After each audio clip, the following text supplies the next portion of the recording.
아무에게도 악으로 갚지 말고 모든 사람 앞에서 선한 일을 도모하라. 아멘. 우리가 먼저 살펴본 14절부터 16절까지는 다른 사람의 입장을 헤아리며 겸손하라는 권면이었습니다. 그러나 오늘 본문과 18절의 말씀은 화평에 관한 그런 권면입니다.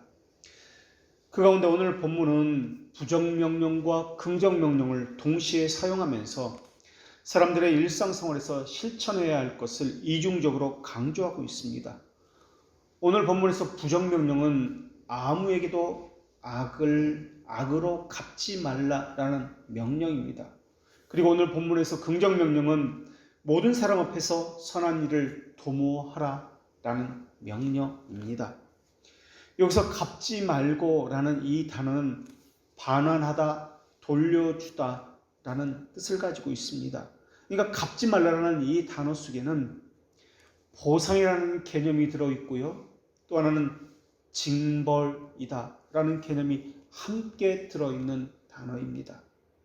보상 그리고 징벌을 한다라는 것. 이것은 구약의 사상에서 행한 대로 받는다라는 사상에 근거하고 있습니다. 그러니까 오늘 본문에서 어떤 경우에도 보복하지 말라라는 이 악을 악으로 갚지 말라는 명령의 말씀은 그리스도께서 심판 주고 보복 주다라는 것을 염두에 두라는 말씀입니다. 동시에 택자에게는 위로 주다, 구속 주다라는 것을 염두에 두라는 말씀입니다. 유기된 자에게는 보복하시며 심판하시는 그분은 동시에 택자에게는 보호자요 위로자이십니다. 여기서 우리는 마지막 날 심판의 때 택자와 유기된 자가 각기 다른 심판을 받는다는 것을 기억할 수 있습니다. 택자는 공의의 심판을 받습니다. 유기된 자는 정의의 심판을 받습니다. 공의와 정의를 다루고 있는, 그래서 이것에 대해서 신앙 고백하고 있는 벨직 신앙 고백서 16장과 20장에 대해서는 우리가 이미 배워서 알고 있는 바입니다. 거기서 하나님의 공의는 하나님의 자비와 연결시키고 있습니다. 그리고 하나님의 정의는 하나님의 공정함과 연결시키고 있습니다. 공의는 하나님의 언약과 관련된 것이며 정의는 하나님의 정하신 의의 표준과 관련된 것입니다. 그러면서 공의를 말씀하실 때 하나님의 자비와 연결시키는데 이 하나님의 자비하심은 하나님의 그 은혜와 관련된 것이고 사람의 행위와는 무관하다라는 것을 말씀합니다. 그러면서 무관하게, 사람의 행위와는 무관하게 하나님께서 사람을 선택했다라고 말합니다. 그리고 정의를 설명하면서 정의는 타락과 멸망 가운데 있는 사람을 그냥 내버려 둔다라고 그렇게 설명하고 있습니다. 그런데 하나님의 자비와 정의가 그리스도 안에서 나타났는데 이 나타난 시점은 영원 전이다라고 고백하고 있습니다. 결국 오늘 본문의 말씀은 마지막 심판 때에 하나님으로부터 완전한 보상과 징벌이 주어지기 때문에 이 땅에 머무는 동안에는 성도는 개인적인 방법으로 원한을 풀려고 해서는 안 된다라는 말씀을 하고 있습니다. 이 일은 심판자이신 하나님의 몫이기 때문에 그렇습니다. 그렇기 때문에 하나님의 하실 일에 대해서 사람이 하겠다라고 하는 것은 범죄임이 분명합니다. 만물은 다스릴 뿐만 아니라 심판하실 권한은 오직 왕이신 하나님에게만 있습니다.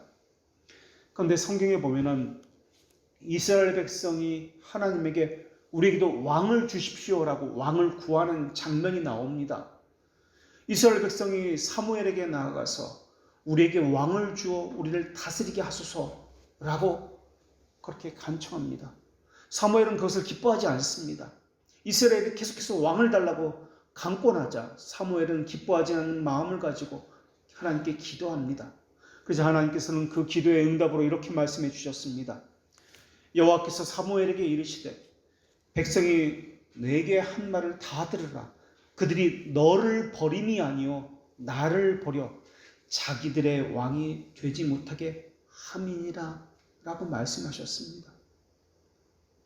사무엘은 이스라엘 백성이 왕이 필요하다는 그 요구에 사사로서 이스라엘을 다스리는 자기를 버린 것이다 라고 생각했습니다. 그런데 하나님은 사무엘에게 너를 버리려 하는 것이 아니라 나를 버리려는 것이다 라고 그렇게 말씀해 주셨습니다. 이스라엘 백성의 요구가 무엇이냐면 세상의 다른 사람들처럼 우리도 그것을 하고 싶습니다 라는 것입니다. 하나님께서 그들의 요구에 대해서 뭐라고 말씀하시냐면 내가 그들을 애굽에서 인도하여 낸 날부터 오늘까지 그들이 모든 행사로 나를 버리고 다른 신을 섬긴 것 같이 너에게도 그리하는 도다 라고 말씀하셨습니다. 출애굽 이후 이스라엘 백성은 하나님을 섬긴 적이 없다라는 것입니다. 그러면서 하나님은 이스라엘 백성이 왕을 요구하고 있는 이것을 우상 숭배와 연결해서 말씀하고 있습니다. 아니 이스라엘 백성이 언제 우상 숭배를 했습니까? 지금도 하나님의 뜻이 무엇인지를 묻고 있는 것 아닙니까? 기도하고 있는 것 아닙니까? 예배하고 있는 거 아닙니까? 모든 것을 하나님의 중심으로 하고 있지 않습니까? 겨우 다른 나라들처럼 우리도 왕국을 세우고 왕을 세워 달라는 것 외에는 요구사항이 없지 않습니까?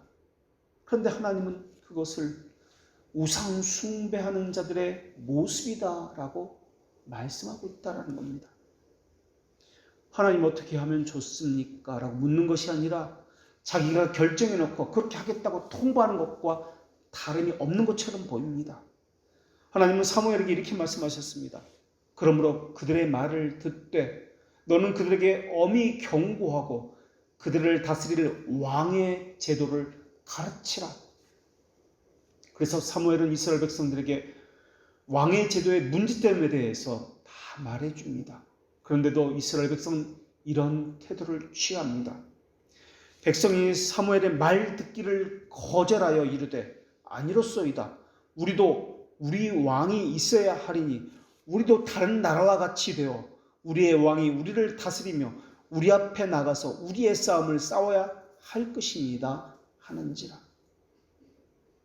이스라엘의 사무엘 말 듣기를 거절했다라는 것은 사무엘 말 듣기를 거절했다는 뜻이 아닐 것입니다. 하나님 말씀 듣기를 거절했다는 뜻입니다. 듣기 싫다. 내가 원하는 대로 하겠다라는 것이 이스라엘 백성의 태도입니다. 하나님을 향한 그런 태도를 가지고 이스라엘 백성이 원하는 것이 무엇인지에 대해서 정확하게 드러내주고 있습니다. 지금 이스라엘 백성이 하나님께 예배합니다. 기도합니다. 하나님을 섬기고 있습니다. 그러나 그들의 속마음은 이미 하나님을 향한 대적의 마음, 불순종의 마음을 가지고 있습니다. 이스라엘의 요구는 첫째, 우리도 다른 나라와 같이 되고 싶습니다 라는 요구입니다. 둘째, 우리도 다른 나라에 왕이 있는 것처럼 우리 왕이 있어서 우리를 다스리게 해 주십시오 라는 요구입니다. 셋째, 우리가 우리 싸움을 하겠습니다 라는 것입니다. 이스라엘이 다른 나라와 같이 된다는 말이 무슨 말입니까? 이스라엘은 다른 사람들과 구별된, 세상에서 빼내어서 그들과는 다르게 구별된 사람들 아닙니까? 다른 나라와는 다른 구별된 나라 아닙니까? 그런데 이스라엘의 요구는 우리도 다른 나라와 같이 되어서 다른 사람처럼 그렇게 하고 싶습니다 라고 요구하고 있습니다. 우리도 다른 사람들처럼 세상 방법으로 그렇게 살고 싶습니다. 다른 사람들은 왕의 명령을 받고 삽니다. 우리도 그들처럼 하고 싶습니다 라고 요구하고 있습니다. 이스라엘은 자신들의 생각이 보기에 좋은 곳이라고 여겼나 봅니다. 이 문제의 핵심은 이스라엘 백성이 자신의 왕국을 구한 것이 문제가 아니라 누구의 통치를 받으며 살아가고 있느냐가 문제의 핵심입니다. 하나님의 통치를 받으며 살아가고 있느냐? 왕이냐? 하는 것입니다. 누가 자기에게 영향력을 끼치고 있느냐를 묻는 문제입니다. 하나님입니까? 세상 권력을 가진 어떤 사람이나 세상의 요구입니까? 하나님은 이스라엘 백성에게 이 전쟁은 내게 속하였다, 하나님의 전쟁이라고 말씀하셨지만 이스라엘은 이 전쟁은 우리의 전쟁이고 우리가 하겠다, 우리의 왕과 함께라고 이야기합니다. 그래서 후에 다윗이 등장하면서 이렇게 이야기합니다. 또 여호와의 구원하심이 칼과 창에 있지 아니함을 이 무리에게 알게 하려 함이라. 전쟁은 여호와께 속한 것인지 그가 너희를 우리 손에 넘기시리라 라고 이야기합니다. 전쟁은 사람에게 속한 것이 아니라 하나님에 속한 것인 줄 우리로 하여금 알게 하려 하노라 라는 것입니다.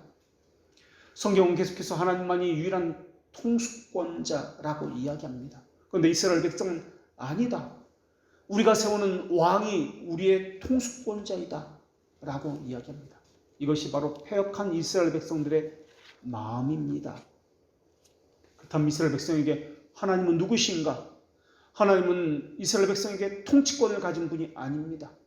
실제적인 통수권자도 아닙니다.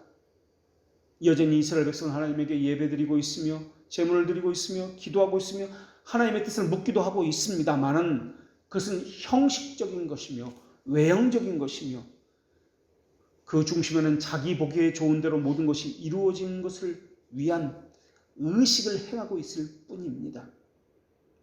이스라엘 백성은 다른 사람이 가졌기 때문에 자기도 가지려고 합니다. 다른 사람이 그렇게 하기 때문에 자기도 그렇게 하려고 합니다. 그렇다면 이스라엘 백성에게 하나님은 도대체 누구란 말입니까? 그 하나님은 저기서 멀리 팔짱을 끼고 보시는 분이거나 아니면 내가 원하는 것을 할 수 있도록 돕는 분이 될 것입니다. 하나님을 고려한다라고 하는 것은 내 양심의 평안을 위해서일 뿐입니다. 그러니까 실제적으로 말로는 하나님이 주인이라고 이야기하지만 주인이 아니며 왕이라고 말로 이야기하고 있지만 왕이 아닙니다. 그 마음속으로는 이미 왕으로서 통치권자로서 통수권자로서의 모든 것을 버렸습니다. 이러한 신앙을 가진 사람을 가리켜서 이신론자다라고 이야기합니다. 자연신론자다라고 이야기합니다. 하나님은 앞에 있지만은 이미 마음은 하나님에게서 떠난 사람들입니다. 나라를 다스릴 때 보면은 왕은 자신의 뜻을 백성들에게 알리기 위해서 공문을 통해서 보낸다든지 언론을 통해서 알린다든지 아니면 방을 붙여가지고 알려서 자신의 뜻을 알리고 나라를 다스립니다. 하나님도 하나님의 뜻을 알릴 때는 성경이라는 기록된 말씀을 통해서 하나님의 뜻을 알리고 그 말씀의 순종함을 통해서 그 나라를 다스립니다. 그래서 한 나라에 다스릴 때 그 왕의 백성은 그 왕의 명령에만 반응할 것이고 하나님의 백성은 하나님의 명령에 반응하게 될 것입니다. 무엇의 영향을 받고 누구의 명령에 순종하냐에 따라서 그 사람이 누구의 백성인지가 잘 드러납니다. 지금 이스라엘은 하나님의 백성이라고 말을 하고 있지만 실상 그렇지 않다는 것을 자기들 스스로 증명하고 있습니다. 그래서 하나님은 사무엘에게 저들은 너를 버린 것이 아니라 나를 버린 것이다 라고 말씀해 주고 있는 것입니다. 사무엘은 마지막 사사라고 불리는 사람입니다. 사사기는 무정부의 시대, 무질서의 시대입니다. 사사기의 결론은 자기 소견에 옳은 대로 했다라는 것입니다. 사람들은 그때는 왕이 없어서 그랬다, 왕이 있었다면 그렇게 하지 않았을 것이라고 말할지도 모르겠습니다. 이스라엘은 하나님만을 의지하며 살아야 하는데 그들은 그렇지 않았습니다. 이스라엘은 말이 많은 것, 칼과 창이 많은 것, 군대가 강한 것을 의지하면서 살고 싶어 했습니다. 그래서 다른 사람이 가진 것을 자기도 가지고 싶었고 세상의 조류에 따라서 다른 나라가 행하는 것을 자기들도 행하고 싶어 했습니다. 결국 이스라엘은 하나님을 섬긴다고 했지만 하나님을 섬긴 것이 아니라 세상을 따라 살았던 것입니다. 하나님 섬기고 예배하고 있지만 겉으로는 그 깊은 곳에서는 하나님을 배반하는 마음이 가득해 있었습니다. 그리고 이스라엘 백성은 왕을 갖고 싶어 했습니다. 하나님께서는 이것을 미리 알고 계셨습니다. 그래서 모세를 통해서 오래전에 신명기에서 17장 18절에서 하나님은 이렇게 말씀하셨습니다. 그가 왕 위에 오르거든 이 율법서의 등사본을 레위 사람 제사장 앞에서 책에 기록하여 평생에 자기 옆에 두고 읽어 그의 하나님 여호와 경외하기를 배우며 이 율법의 모든 말과 이 규례를 지켜 행할 것이라. 그러니까 하나님은 오래전부터 왕을 세우게 될 것이라는 것을 알고 있었습니다. 그러니까 다시 말하면 하나님은 왕국 세우는 것을 싫어한 것이 아니라 그들의 의도를 싫어하신 것입니다. 왕 같은 제사장은 해야 할 일이 평생에 자기 옆에 하나님의 말씀을 두고 읽고 거기서 하나님을 경외하기를 배워 그러한 삶을 살아야 한다라는 것입니다. 그리고 그 율법의 모든 말과 규례를 지켜 행해야 합니다. 그런데 이스라엘은 겉으로는 하나님을 섬긴다고 했지만 실상은 사람의 요구, 사람의 권력, 자신의 눈에 보이는 그것을 섬기고 그것 때문에 그렇게 하지 못했던 것 때문에 더 두려워했던 것입니다. 중심을 아는 하나님은 그들의 생각이 무엇인지 그들의 의도가 어떤 것인지 다 알고 계셨습니다. 그래서 이스라엘을 향해서 너희가 나를 버렸다라고 말씀하신 것입니다. 아무리 왕이라 할지라도 하나님의 말씀을 지켜야 합니다. 하나님의 말씀에만 의존해야 했습니다. 그런데 왕이 하나님의 말씀에 불순종하고 통수권자가 하나님이 아니라 자기라고 한다면 이것은 하나님의 말씀을 정면으로 위배하는 것입니다. 그래서 하나님은 사울과 같은 왕을 폐위시켜 버리게 된 것입니다. 하나님만이 진정한 통수권자이기 때문에 그러합니다. 그렇다면 우리는 누구의 다스림을 받고 있습니까? 라는 질문을 해야만 할 것입니다. 우리는 누구의 명령을 따르고 있습니까? 라는 질문을 해야만 할 것입니다. 우리는 누구의 백성입니까? 자신의 이성을 신의로 섬기는 사람입니까? 하나님의 말씀을 따라 사는 사람입니까? 누구의 명령을 따르느냐에 따라서 그 사람이 누구의 백성인지 자기 스스로 증명하게 될 것입니다. 이 당시 사무엘 시대를 보면은 이스라엘 백성에게는 칼이나 창이 없었다는 성경 말씀에 기록이 있습니다. 이스라엘 전역에 당시 왕이었던 사울과 그 아들 요나단에게만 칼이 있었다라고 기록되어 있습니다. 그리고 적국이었던 블레셋은 철곡이 발달하여서 칼과 창을 만들 수 있는 기술이 있었습니다. 그래서 이스라엘 백성은 도끼나 괭이를 벼리려고 한다 할지라도 블레셋으로 가서 그것을 벼려야만 했습니다. 그런 상태에서 무기가 없었습니다. 그런 상태에서 블레셋과 싸우려고 하니까 자기들 보기에는 싸움이 안 될 것이다 여겼습니다. 자기들 보기에도 스스로가 한심하다 여겼을 것입니다. 이러다가는 뒤처질 것이다. 이러다가는 전쟁에 치게 될 것이다. 사람은 이렇게 자기 눈에 보이는 것만 믿습니다. 그런 믿음이라고 하는 것은 보이지 않는 것들의 실상이다라고 이야기합니다. 이스라엘은 하나님이 자기 눈에 보이지 않으니까, 하나님의 약속이 자기 눈에 잡히지 않으니까 형식적이고 그저 흉내만 내고 있습니다. 그리고 그들이 믿는 것은 자기의 눈에 보이는 현실, 상황을 더 믿었습니다. 이스라엘 신앙만 그런 것일까요? 이것이 바로 18세기의 이신론자들의 신앙입니다. 사무엘이 이스라엘의 사사가 된 이후에 가장 시급해 해결해야 했던 문제가 있었습니다. 사사기 시대부터 내려왔던 우상 숭배에 관한 것이었습니다. 그리고 하나님을 믿는다고 하면서 실제로는 믿지 않는 이 배반의 문제를 바로 잡아야만 했습니다. 이스라엘 백성이 그 문제에 대해서 사무엘과 하나님 앞에서 어떻게 서약했느냐면, 이에 이스라엘 자손이 바알들과 아스타롯을 제하고 여호와만 섬기겠노라 하고 서약을 했습니다. 그렇게 되므로 사무엘을 중심으로 하나님만 섬기게 되었던 것이 사사기 이후의 이스라엘의 기록입니다.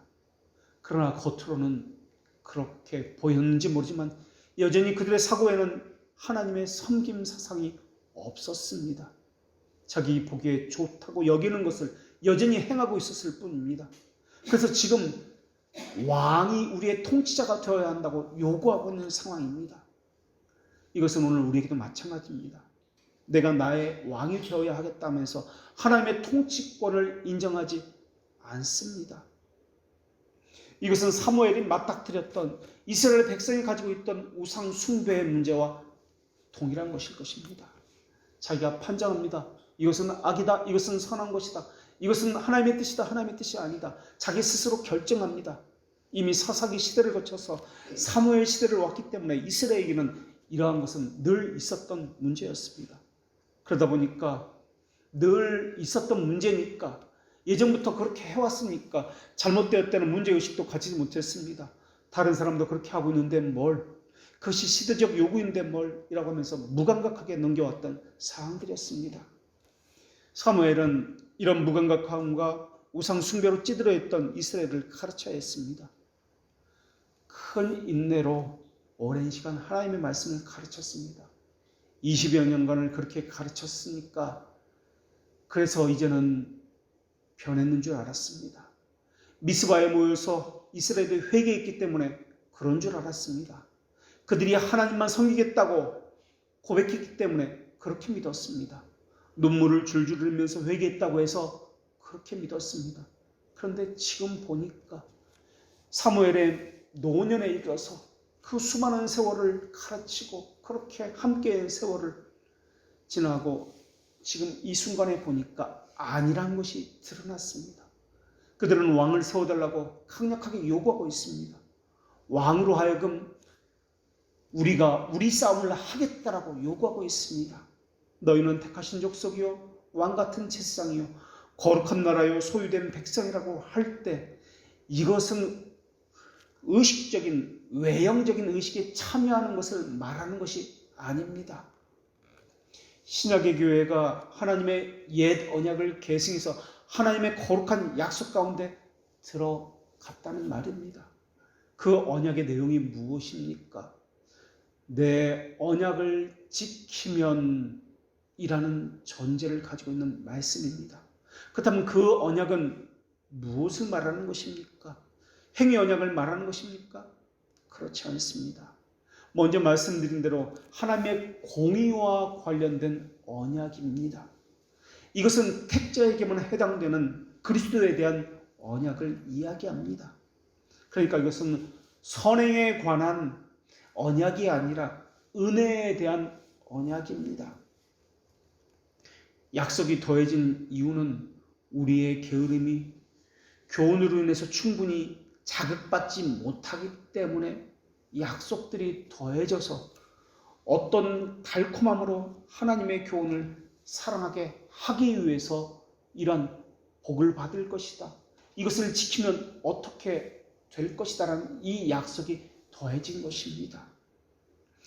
그리고 이 약속에게 복 주시겠다는 조건이 붙어있는 이유는 그것의 성취가 불가능하다는 것을 알리기 위해서 더해진 것입니다.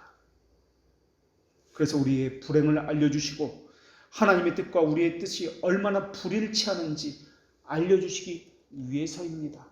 다시 말하면 선행으로는 구원받을 수 없으며 너희들은 어떤 일도 선행이라는 것을 할 수가 없다는 것을 알려주기 위해서입니다. 그래서 하나님의 은혜 아래 거하게 하기 위해서 이러한 것을 알려주신 것입니다.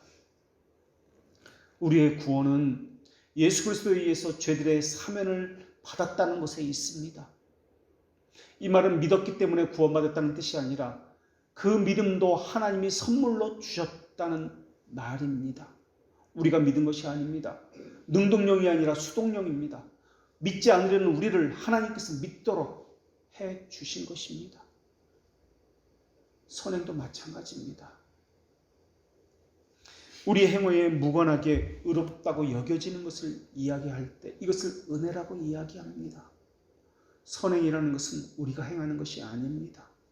우리 안에는 선을 행할 수 있는 능력 자체가 없습니다. 하나님이 받아주시지 않으면 이것은 선행이 될 수 없습니다. 그리고 선행을 할 수 있는 능력도 하나님으로부터 주어지는 것입니다. 중생의 목적이 무엇입니까? 거룩입니다. 선한 일을 행하는 것입니다. 거룩하고 선한 일을 하게 하기 위해서 구원받는 것이 아니라 선한 일을 하기 위해서 어떤 사람을 택하셔서 하나님께서 그 사람을 그러한 일을 하도록 만들어 가시는 것이 하나님이십니다. 선한 일을 했기 때문에 구원받는 거 아닙니다. 그 사람이 어떤 조건이 있어서 구원받는 것이 아닙니다. 택하실 만한 조건이 있어서 그 사람을 택한 것이 아니라 하나님께서 조건을 보지 않고 무조건 택하셔서 그 사람을 만들어 가시는 것이 선한 일로 나타나는 것입니다. 하나님께서 우리가 행할 수 없는 것을 명령하신 이유는 무엇입니까? 그 이유는 우리로 하여금 하나님께 간구해야 한다는 것을 알리시기 위해서입니다. 그리고 중생을 이야기할 때 중생한 그 사람만 나타내는 것이 아니고 그 사람 안에 그리스도의 영이 동시에 거한다는 그 성령의 특성도 함께 나타나게 되어 있습니다. 새로운 생명과 함께 하나님의 신이 떠나지 않는다는 것도 나타나게 되어 있습니다. 그래서 예수님은 내가 주는 물은 그 속에서 강과 같이 흘러서 영원히 담이 없다라고 말씀해 주셨습니다. 영원한 생명이 그 안에 있기 때문에 거룩을 향해서 나아갑니다. 하나님 말씀에 순종함으로써 자신이 누구인지를 나타나게 되어 있습니다.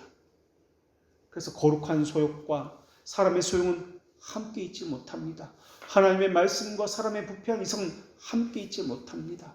육신의 정욕과 하나님의 뜻은 함께 가지를 않습니다. 그러나 아무리 어린 아기의 모습을 가졌다 할지라도 아기를 통해서도 사람의 모습을 가지고 있다는 것을 발견할 수 있습니다. 마찬가지로 아무리 연약한 신앙을 가졌다 할지라도 믿음의 형태는 분명 가지고 있습니다. 그 믿음의 형태는 무엇입니까? 중생한 자는 자기 중심적이 아니라 하나님 중심이라는 것, 하나님의 형상을 가지게 되었다라는 것입니다. 중생한 사람은 순전하고 신령한 젖을 사모하게 되어 있습니다. 하나님 기뻐하시는 신령한 제사를 드릴 거룩한 제사장이 되어 하나님의 영광을 추구하게 되어 있습니다. 불신앙의 뿌리를 둔 이성의 장애, 자신의 판단의 장애를 뛰어넘습니다. 이성의 뿌리를 둔 신앙의 대표적인 것은 이신론이고 이신론의 뿌리를 둔 것이 자유주의 신학입니다. 그들의 신앙의 특징은 자신이 부패한 이성이 하고 싶은 대로 내버려두는 사상을 가지고 있습니다. 하나님을 논하나 그들이 가진 진리의 척도는 신앙이 아니라 이성입니다. 그들은 인간의 이성이 얼마나 부패했는지 절감하지 못합니다. 마치 이스라엘 백성이 무감각했던 것과 마찬가지입니다. 이스라엘 백성은 다른 나라, 다른 사람들이 어떻게 했는지에 대해서는 민감했습니다. 하나님의 요구, 하나님의 말씀에 대해서는 민감하지 않았습니다. 자유주의 신학을 가진 자들도 세상의 요구와 이성에는 민감합니다. 그들이 신앙이라고 부르고 있는 것은 철학에서 영향을 받은 것이거나 아니면 철학을 가지고 교회로 그대로 들어와서 신앙이라고 착각하면서 살아가는 것을 말합니다. 그들은 합리적이라는 이름으로 이야기합니다. 그러면서 비합리적인 것, 체험적인 것, 신비적인 모든 것을 다 제거해 내려고 이야기합니다. 그들이 말하는 제거 대상을 누미노제라고 이야기합니다. 종교의 씨앗과 같은 것입니다. 그들은 1.5kg밖에 되지 않는 자신의 뇌를 가지고 무한대의 신비를 다 담을 수 있고 이해할 수 있다고 이야기합니다. 그러나 믿음의 체험은 제거의 대상이 아니고 고백으로 승인되고 인정되어야 하는 것입니다. 그런데 그들은 이런 종류의 것은 신적인 신비이기 때문에 자기 이성으로는 이론적으로 설명할 수 없기 때문에 제거해 내려고 합니다. 하나님의 말씀은 그런 것이나 상황은 이렇기 때문에, 환경이 이렇기 때문에 어떻게 만져지도 않고 볼 수도 없는 하나님을 믿을 수 있느냐라고 이야기합니다. 보이는 하나님만 믿자라는 것입니다. 그래서 상황에 따라 그렇게 상황이 요구한 대로 사는 것이 이스라엘 모습입니다. 그들을 통해서 이신론자의 모습을 볼 수 있습니다. 또 이스라엘 백성들 가운데는 이런 모습도 보이는데 그것이 무엇이냐면 말년의 사울에게서의 모습입니다. 개인적 체험, 개인적 신앙을 절대시합니다. 이런 사람은 자기 체험을 절대시하고 자기의 것, 이 주관적인 것을 객관화시킵니다. 성경에서 절대적인 기준과 근거를 찾는 것이 아니라 자기 체험, 자기 생각에서 기준을 찾습니다. 신비주의나 은사주의자들은 이성을 경멸합니다. 이론에 뿌리를 둔 학문을 멸시합니다. 그러면서 이것 역시 마찬가지로 자기를 최고로 여깁니다. 이들의 잣대는 주관적인 자기 체험입니다. 사유하기를 싫어하고 공부하기를 불편해하고 지겨워합니다. 자신의 감정은 절대시하면서 전체적인 교회는 돌아보지 않습니다. 자신의 감정이 얼마나 부패했는지 타락했는지 모르기 때문에 그렇습니다. 우리는 지금 하나님께 순종하지 못하고 자신의 이성을 절대시하고 자기 감정을 절대시하는 사람의 모습을 이야기하고 있습니다. 오늘 본문의 말씀으로 돌아가서 이것이 악이다, 이것이 선이다 하는 근거는 도대체 어디서 나오는 것입니까? 그것을 판단하는 이것은 도대체 어디서 나오는 것입니까?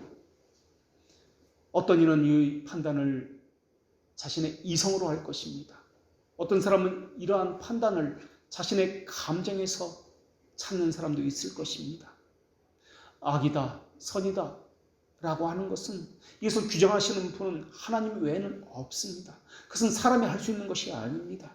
결국 악과 선의 기준을 하나님에게서만 찾아야 한다는 말입니다. 자기에서 찾으면 안 된다는 말입니다. 신앙이라고 이야기하는 것은 신앙하는 나를 말하면서 시작되는 것이 신앙입니다. 신앙하는 나를 그 신앙의 대상에게 넘겨주면서 시작되는 것이 신앙입니다. 누구에게 넘기느냐에 따라서 사람은 각기 다른 신앙의 양태를 가지게 됩니다. 신앙하는 나를 신앙의 대상인 그 대상에게 넘기게 되는 것이 신앙인데, 신앙의 대상을 내 이성이다 삼는 사람은 내 이성에게 그 신앙의 대상을 넘깁니다. 자기 상황에 넘기는 사람도 있습니다. 어떤 사람은 자신의 체험에 자기를 넘기는 사람도 있습니다. 그러나 신앙의 유일한 대상은 오직 하나님 외에는 없습니다. 신앙하는 나를 넘길다고 할 때 그 대상은 막연한 존재가 아니라 모든 것을 주관하시고 통치하시는, 심판하시는 하나님입니다. 철학적 신념을 가지고 있는 사람은 자기에게 있는 신앙의 대상은 이성적 능력에게 자신의 신앙의 대상으로 삼고 자기를 넘깁니다. 그때 신념이라고 하는 것은 철학을 이야기하는데 그 신앙의 대상은 이성입니다. 그들은 이성을 중심으로 돌아가게 되어 있습니다. 그리고 그 이성을 자랑하게 되어 있습니다. 왜냐하면 그 신앙의 대상이기 때문에 그렇습니다. 신앙이라고 할 때 우리는 우리를 신앙의 대상에게 넘깁니다. 그 대상은 오직 우리는 하나님이십니다. 철학을 가지고 신앙의 대상을 삼는 사람은 자신의 이성적 판단을 가지고 신앙생활을 합니다. 그러나 참된 신앙을 가진 사람은 그 믿음의 대상인 하나님을 중심으로 모든 것이 돌아가게 되어 있습니다. 누가 강요한 것이 아닙니다. 신앙이라는 것은 자기 스스로 자기가 믿는 그 대상에게 자기를 넘겨주는 것이 신앙입니다. 자기를 넘겨주었다는 측면에서는 신념도 자기를 넘겨준 것이고, 또한 우상도 자기를 넘겨준 것이고, 우리가 믿는 이 신앙도 자기를 넘겨준다는 측면에서는 모든 것이 똑같습니다. 그래서 겉으로 볼 때는 이것도 다 똑같아 보입니다. 같은 의식에 참여하고 있고 같은 말씀을 듣기 때문에 그렇습니다. 그러나 그 신앙의 대상은 각기 다 다릅니다. 같은 의식에 참여했다 할지라도 어떤 사람은 이성이 신앙의 대상일 수 있고, 어떤 사람은 우상의 대상일 수도 있고, 어떤 사람은 자기 체험이 신앙의 대상일 수도 있습니다. 무엇이 드러나냐에 따라서 각기 다른 신앙을 가졌다는 것을 알게 될 것입니다. 겉으로 볼 때는 똑같아 보입니다. 그러나 드러나는 이 자랑이 무엇이냐에 따라서 그 대상이 다르다는 것이 드러나게 될 것입니다. 이스라엘 백성도 자신의 신앙을 그 신앙의 대상에게 넘겨주었습니다. 그러나 그들에게서 드러나는 것은 하나님이 아니라 자기 이성이었습니다. 자기가 보기에, 자기가 결정하고 이것이 옳은 것이다, 이렇게 해야 이것이 선한 것이다, 저것은 악한 것이다 라고 판단합니다. 하나님의 영을 의지해 나가려고 할 때 마음으로는 끊임없이 이성의 요구가 속삭일 것입니다. 나는 왜 이렇지? 다른 사람은 저렇게 잘 먹고 잘 사는데 내가 굳이 이렇게까지 해야 하는가? 나도 저들처럼 상황에 따라 판단하면 더 잘 먹고 잘 살 텐데, 그러면 편히 먹고 편히 잘 살 텐데, 자꾸 이성이 꼬드기고 속삭입니다. 우리는 육체의 이러한 정욕과 하나님의 말씀의 법이 충돌하는 이 세상에서 죽을 때까지 그 갈등 속에서 오라 나는 곤고한 자로다 하면서 살아가게 되어 있습니다. 그러나 신자라면은 하나님께서 지키시기 때문에, 성도의 마음을 견고하게 견인하시기 때문에 절대적으로 마주하는 신앙의 대상은 자기 이성이 아니라 하나님이라는 것을 분명히 나타나게 될 것입니다. 갈등하는 나는 있으나 결정하는 나는 하나님의 뜻을 결정하게 될 것입니다. 속으로는 끊임없이 하나님 저를 붙들어 주시옵소서, 이런 생각은 하나님의 뜻이 아니지 않습니까? 하나님의 거룩성을 깨트리고 하나됨을 무너뜨리는 행위는 하나님이 원하는 것이 아니지 않습니까? 속이는 것, 감추는 것, 묻어두는 것은 하나님의 뜻이 아니지 않습니까? 넘어지는 것은 제게 속한 일이나 바르게 하고 굳게 하고 세우는 것은 하나님께 속한 일 아닙니까? 바른 생각을 하게 하여 주시옵고 바른 태도를 취하며 바른 행동을 하게 하여 주시옵소서. 마음에 간절함이 있습니다. 끊임없이 몸부림을 칩니다. 그래서 우리는 자기를 죽이는 일이 없으면 신앙이라고 말해서는 안 된다는 것을 이미 배워서 알고 있습니다. 그래서 신자의 삶은 회개의 삶인데 자기를 죽이는 삶과 영을 살리는 열렬함이 있다.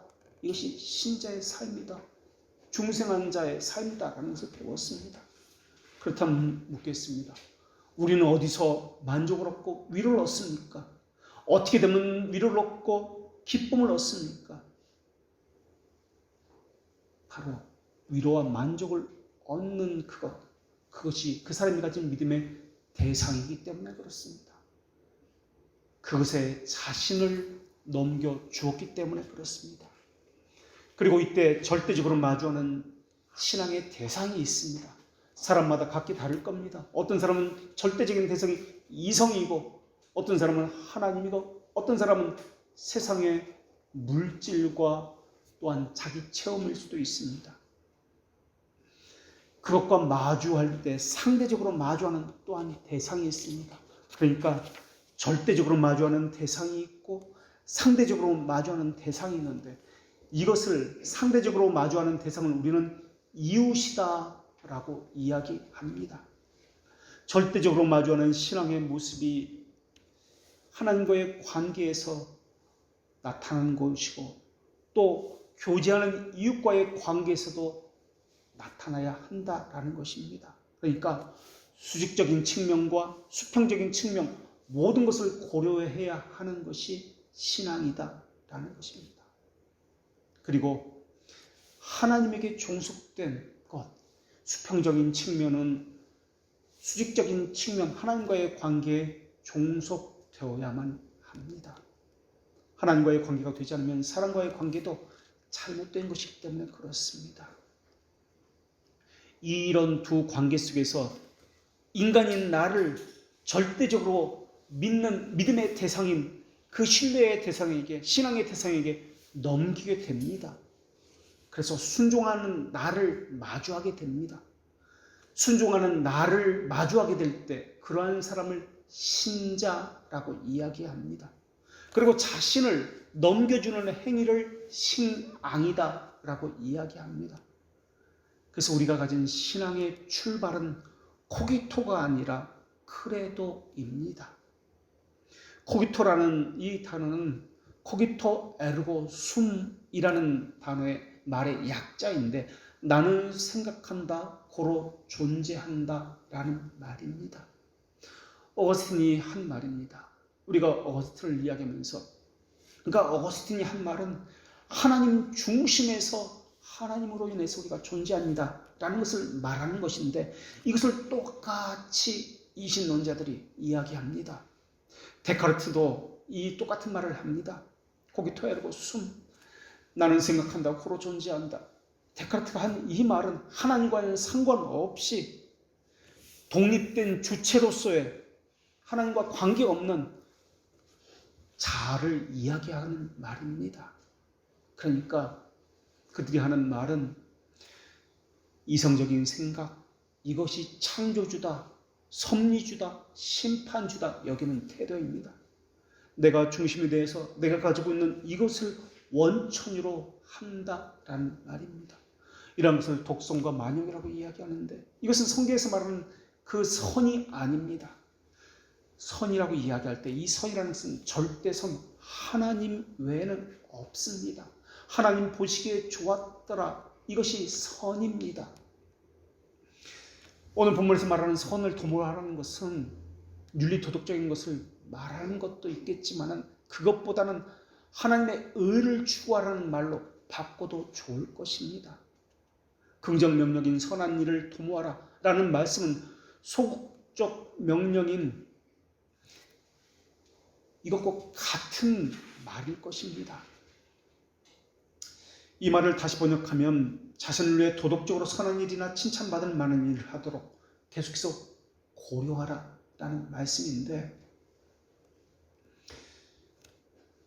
하나님 앞에서 흠잡을 것이 없는 것들을 미리 생각하라 라는 말입니다. 우리가 가진 생명을 생각해 봅시다.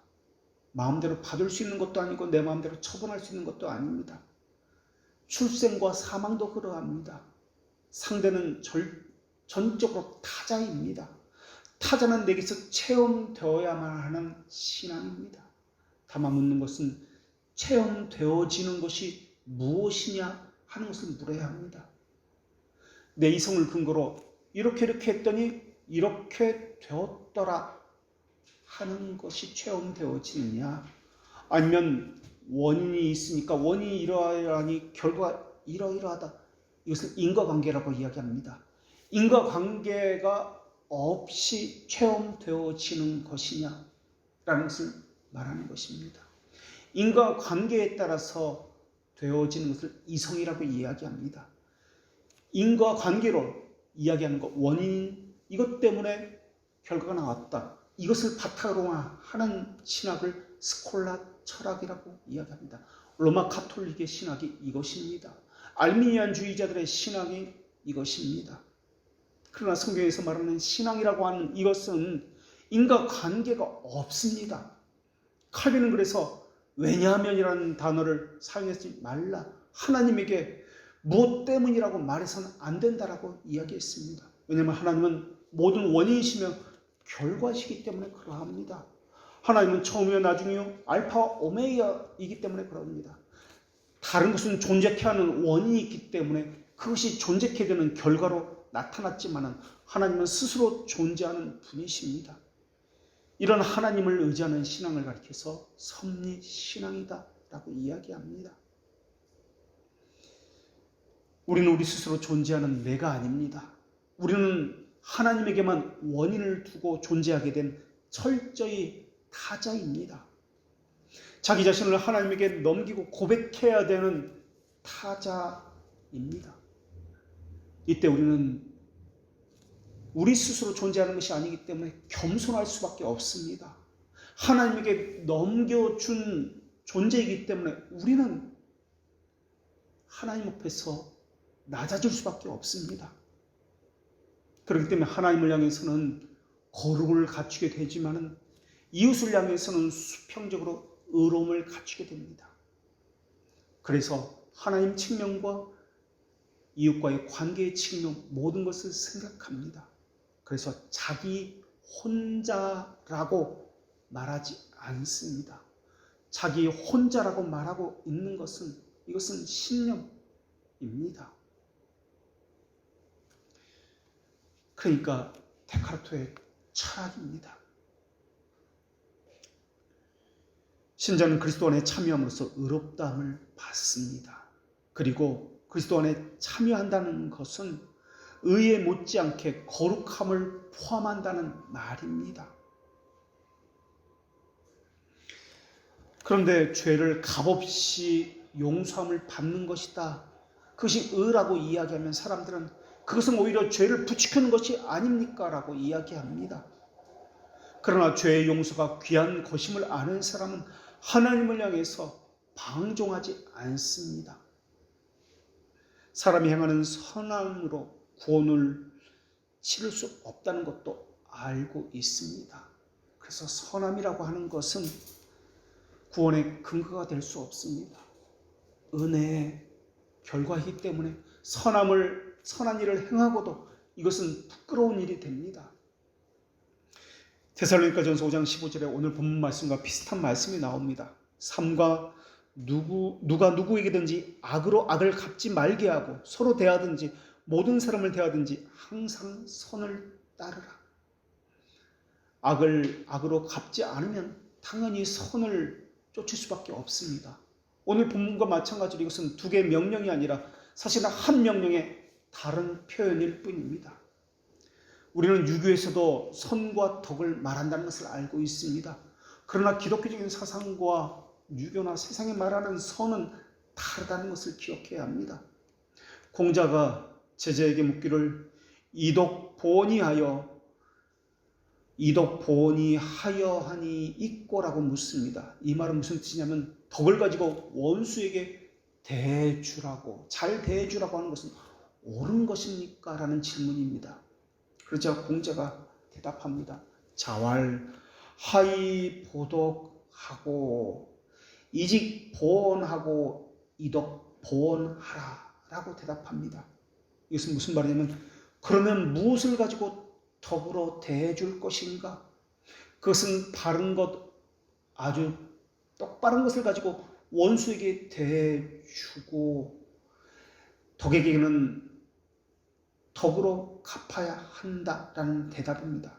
그러니까 공자가 말하는 것은 무슨 말이냐면 만일 내가 악에게 덕으로 갚아준다고 하면 덕을 행하는 자에게는 무엇으로 갚아주겠는가? 라는 질문입니다. 대답입니다.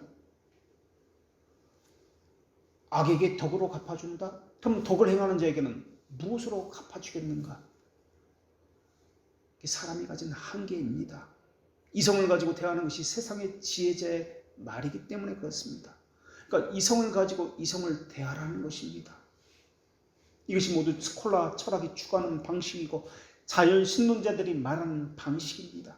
그러나 성경에서는 악을 선으로 대하라, 원수는 사랑으로 갚으라 라고 말씀하고 있습니다. 그렇다면 이 말은 도대체 무슨 뜻입니까? 성경에서 원수를 사랑하라는 말은 하나님을 사랑하고 거룩한 교회를 사랑하는 것과 같은 말입니까? 아닙니다. 다른 말입니다.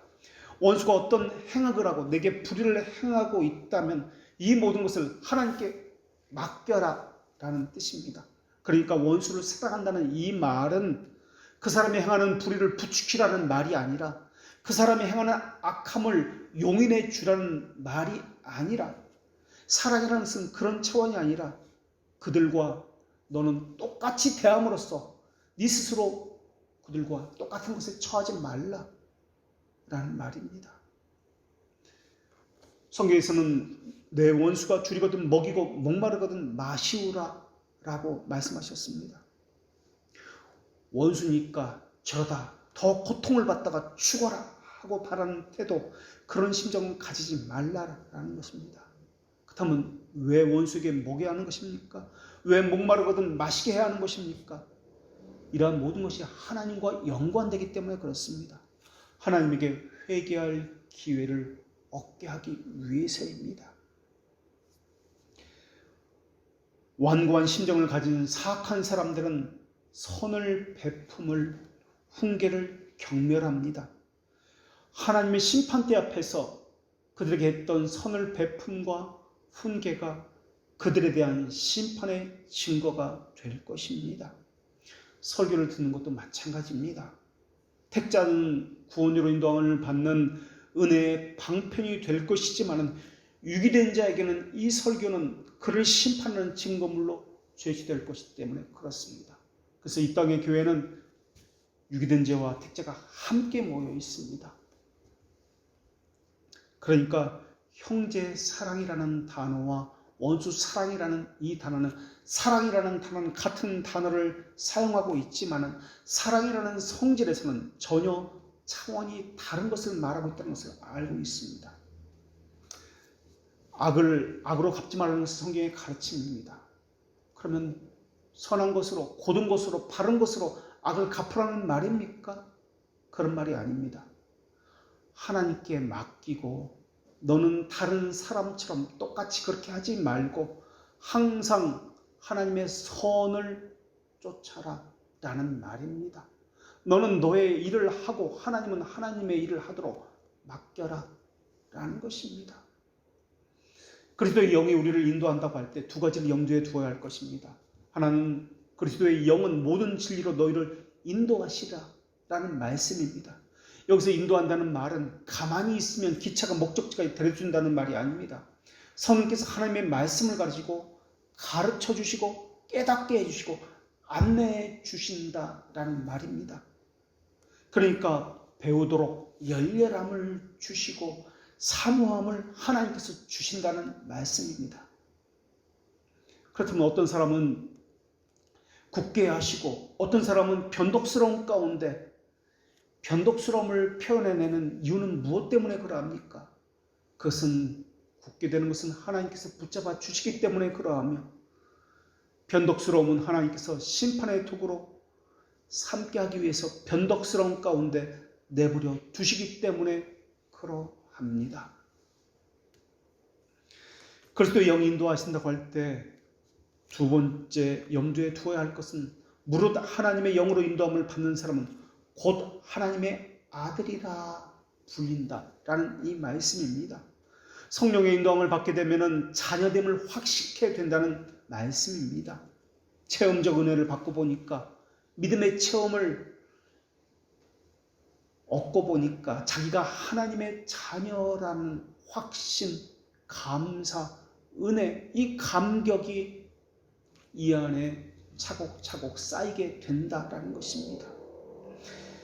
이것을, 이 인도라는 단어를 비유를 들자면 간호사가 수술실에 데려가기 위해서 침대에 환자를 싣고 가는 모습을 연상하시면 됩니다. 그냥 가는 것이 아니라 간호사가 환자에게 이야기합니다. 이제 수술실로 이동하겠습니다. 주의사항은 이러이러한 것입니다. 이것은 이렇게 하겠습니다. 조심하십시오. 뭐 등등 인격적으로 친절하게 다 이야기해 주면서 가는 것입니다. 강제로 묶어서 가는 것이 아닙니다. 자기가 사인하고 동의합니다. 그렇게 하도록 그렇게 부탁을 한 것입니다. 진리 가운데 인도한다라는 것은 자기 스스로 깨닫게 하신다고 할 때 그 인도와 같은 의미입니다. 성령께서 하나님의 말씀을 가지고 인도하시고 가르치시고 깨닫게 하시고 이 모든 과정이 인도하신다라는 이 단어 속에 들어갔습니다. 맹목적으로 인도하는 것이 아닙니다. 어디든 인도만 하면 되는 것이 아닙니다. 반드시 진리 가운데로 인도해야 합니다.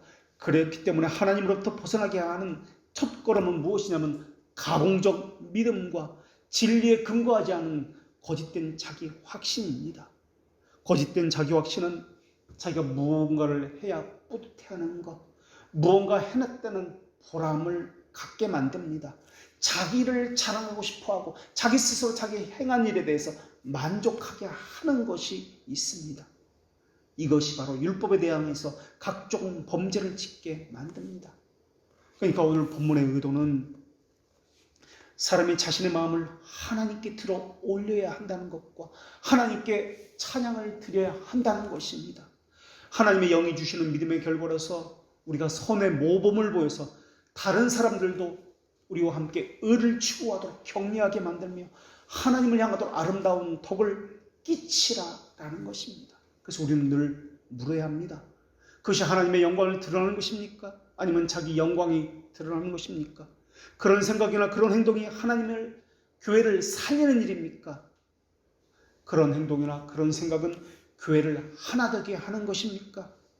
그것이 다른 사람에게도 교회를 거룩하게 하도록 만드는 모범적인 행위입니까? 혹시 자신의 행위가 반대로 교회의 하나됨을 깨트리는 것이거나 부덕에 관한 것이며 자기 만족에 관한 행위이며 하나님의 의와 덕과 질서를 무너뜨리는 행위는 아닙니까? 그것은 혹시 우리 모든 사람 앞에서 선한 일을 도모하는 일입니까? 하나님은 늘 하나님과의 관계와 성도와의 사귐, 이 수평적인 관계를 묻고 계십니다. 기도하겠습니다.